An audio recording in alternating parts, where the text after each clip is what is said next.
আসসালামু আলাইকুম। আমি কিছু একটা বানাতে যাচ্ছি। খুব সুন্দর কিছু একটা। কি হতে পারে?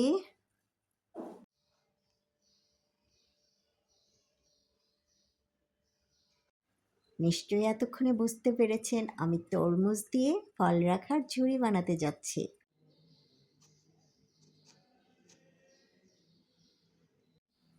খুব সাবধানে কাটতে হবে যেন ভেঙে না যায়।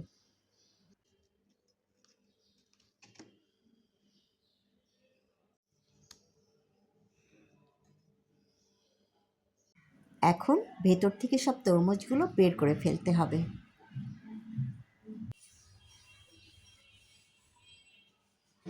এত সুন্দর রং, মাশাআল্লাহ। হয়ে গেল আমার ঝুড়ি বানানো। আমি তো নিজেই মুগ্ধ হয়ে যাচ্ছি দেখে।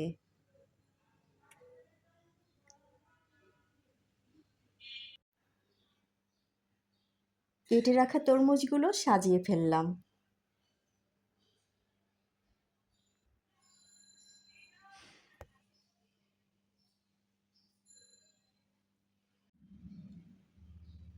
আমার কাছে কিন্তু অনেক ভালো লাগছে। আপনাদের কাছে কেমন লাগলো অবশ্যই জানাবেন।